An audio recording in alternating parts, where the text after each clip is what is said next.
ओम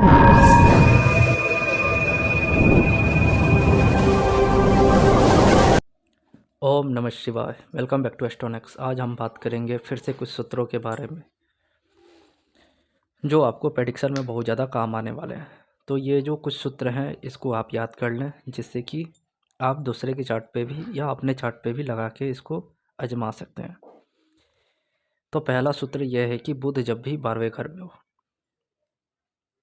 तो बुध जब भी 12th हाउस में होता है तो ऐसे जातक को हमेशा ये लगता है कि उनको मतलब सक्सेस मिलने से पहले उनके साथ कुछ अनहोनी ना हो जाए या फिर उनके साथ कोई घटना ना घट जाए। क्योंकि बुध जब भी 12वें भाव में होता है यानी 12th हाउस में होता है तो ऐसे जातक को पास्ट लाइफ में मृत्यु जो हुई थी वो बहुत जल्दी हो गई थी। यानी कि बहुत कम एज में मृत्यु का हो जाना बुध 12 दिखाता है। लगभग 20 से 24 साल के अंदर उसे पास्ट लाइफ में यानी ठीक पिछले जन्म 12वें घर से ठीक पिछला जन्म देखा जाता है।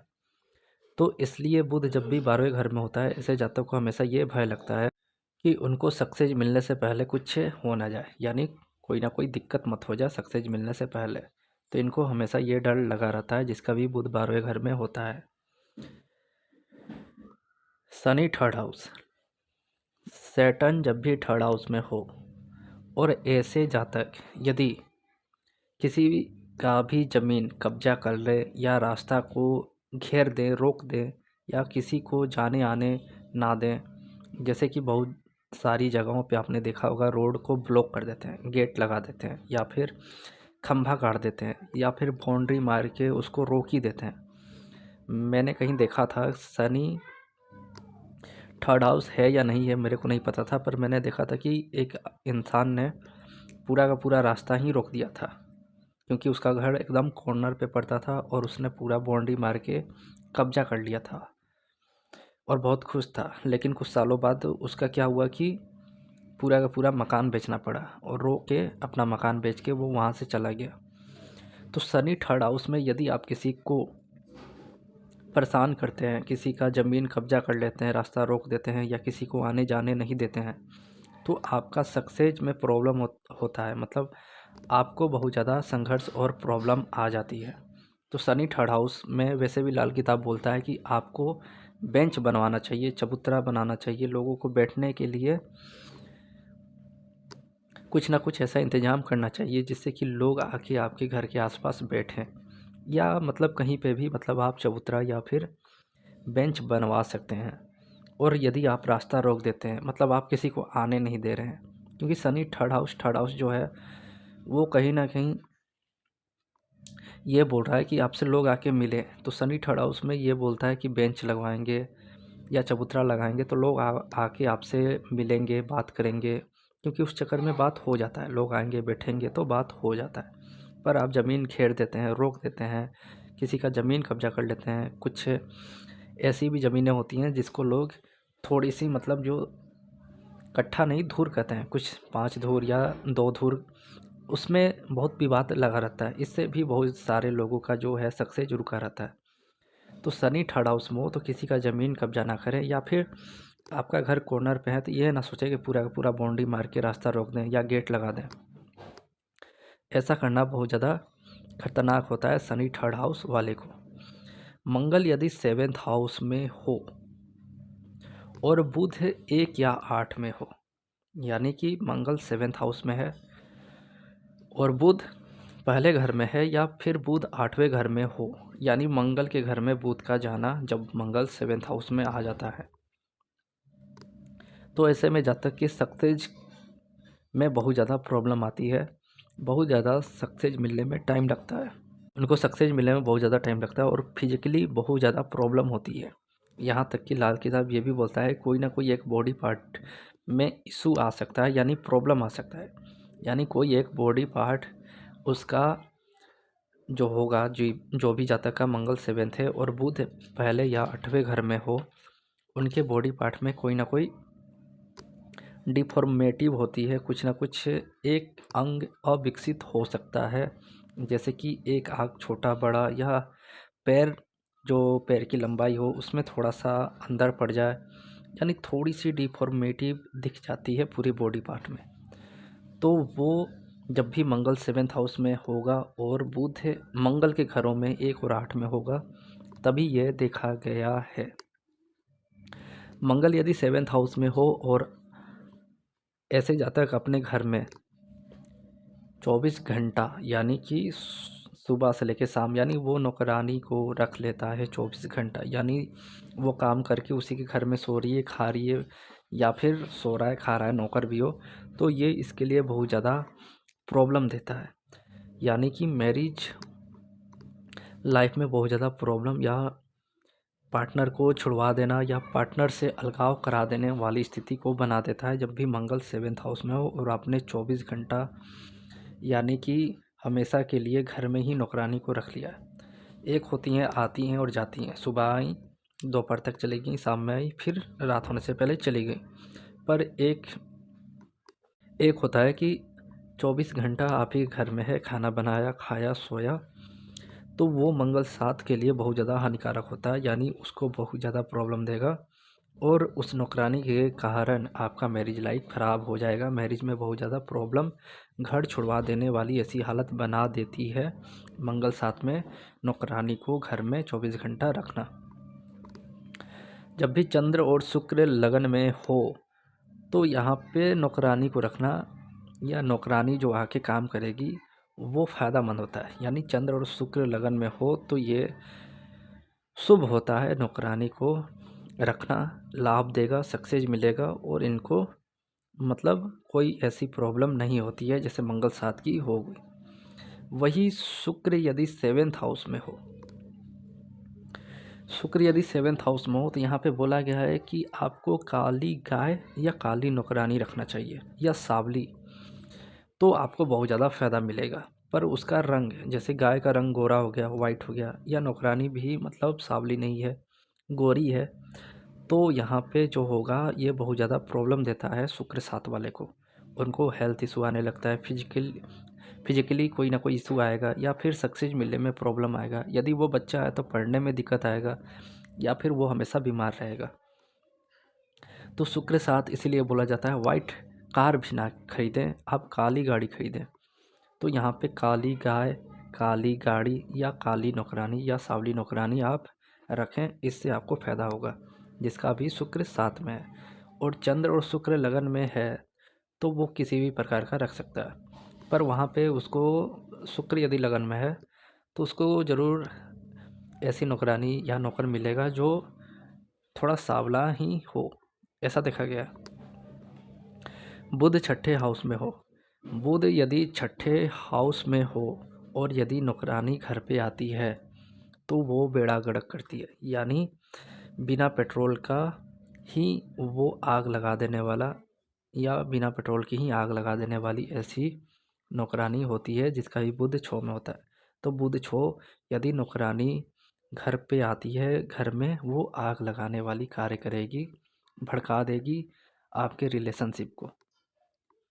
तो रिश्तों में प्रॉब्लम आता है यदि बुध 6ठे घर में हो तो जब भी बुध 6ठे घर में हो आपको नौकरानी को घर में नहीं रखना चाहिए या फिर मतलब बुलाना भी नहीं चाहिए। मतलब नौकर या नौकरानी को आपको हायर नहीं करना है, दूरी रखना है, नहीं तो बहुत ज़्यादा प्रॉब्लम होता है। एक सूत्र है कि ट्रांजिट में यदि शनि 6 आ जाए, तो शनि 6 में जब भी ट्रांजिट में आ जाता है तो सैटर्न जब भी 6ठे घर में आ जाता है उस साल नौकरानी जो होती हैं या जो सर्विस एम्प्लॉय होते हैं या फिर आप कहीं पे सर्विस एम्प्लॉय बन के काम करना है तो बॉस तंग करेगा। यदि आपके घर में कोई नौकरानी है तो वो नौकरानी आपको तंग करेगी, या कोई नौकर है तो वो आपको बहुत ज़्यादा तंग कर सकता है, चोरी करेगा, काम नहीं करेगा और पेंशन बहुत ज़्यादा मिलेगा, सॉरी ज़्यादा लेने की कोशिश करेगा और काम भी नहीं करेगा, काम चोरी बहुत ज़्यादा करेगा और बोलेगा मैं ही दिन भर काम करता हूँ और मेरे को पैसा नहीं दे रहा हो। तो ऐसा सैटर्न 6 वाले ट्रांजिट में होता है। ट्रांजिट पे अलग एक सूत्र बना के डाल दूंगा।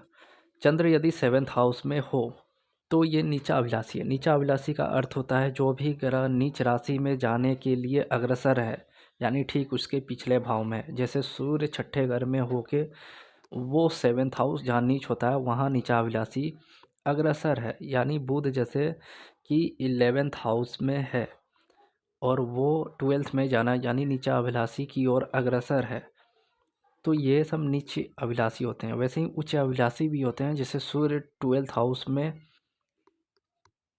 बैठा है या 12th साइड में है और वो आगे बढ़ रहा है यानी 1 नंबर में जाने की कोशिश कर रहा है, तो वो ऊंचा अभिलाषी होने की कोशिश कर रहा है। तो चंद्र जब भी 7th हाउस में होता है तो ये नीचा अभिलाषी होता है, यानी नीच की ओर जा रहा है, अष्टम भाव में जा रहा है। तो ऐसे जातक को हमेशा, जिसका भी चंद्र 7 में है, उसको ध्यान रखना चाहिए खुद का।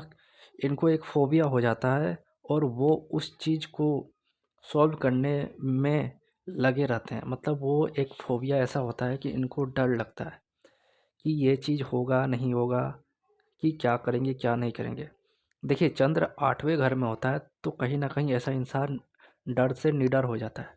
उसको इतना डर लगता है कि एक दिन वो निडर हो जाता है। पर चंद्र 7 ये नीचा अभिलाषी है, यानी ये नीच राशि में तो है नहीं, पर नीच की ओर अग्रसर है। तो चंद्र 7 को हमेशा एक डर लग रहता है और वो डर फोबिया है। मतलब वो डर नहीं है, फोबिया है। जैसे किसी को पटाखों से डर लगता है या किसी को आग से डर लगता है, ये डर नहीं है, ये एक फोबिया है कि मुझे कुछ हो ना जाए। और ये पास्ट लाइफ से चला आता है कि किसी न किसी को गाय से डर लगता है। जैसे सूर्य 7 या 12 साइन में हो तो इनको गायों से डर लगता है, क्योंकि पास्ट लाइफ में इन्होंने पशुओं का रिस्पेक्ट नहीं किया, उनको आदर नहीं किया, बहुत मारा पीटा, उनको ठंड में रखा, उनको कपड़े नहीं दिए। इसलिए इस जन्म में गाय उनको मारती है, देखते ही मारेगी। तो ये एक फोबिया जो है वो पास्ट लाइफ से चला आ रहा है कि आपने उस चीज़ को हल्के में लिया था। यानी आपने पास्ट लाइफ में किसी चीज़ को हल्के में लिया था, तो वो चीज़ आपको इस जन्म में बहुत ज़्यादा फोबिया के रूप में आता है। जैसे चंद्र 7 है तो ऐसे जातकों को ऐसा फोबिया हो जाता है कि उनके साथ कुछ हो ना जाए, या फिर उनको कुछ प्रॉब्लम ना हो जाए, या फिर उनमें एक ऐसी एबिलिटी दिमाग में घूमती रहती है, ऐसी मतलब एक चीज़ बनेगी वो कि इनको मतलब कोई भी चीज़ सॉल्व करना है। मतलब चंद्र 7 बोला ही गया है कि अच्छे एस्ट्रोलॉजर होते हैं, अच्छे एस्ट्रोलॉजर या साइकोलॉजिस्ट होते हैं, ये दूसरे के प्रॉब्लम को सॉल्व करने वाले होते हैं। यानी दूसरे के प्रॉब्लम को ये सॉल्व करने वाला चंद्र 7 होता है।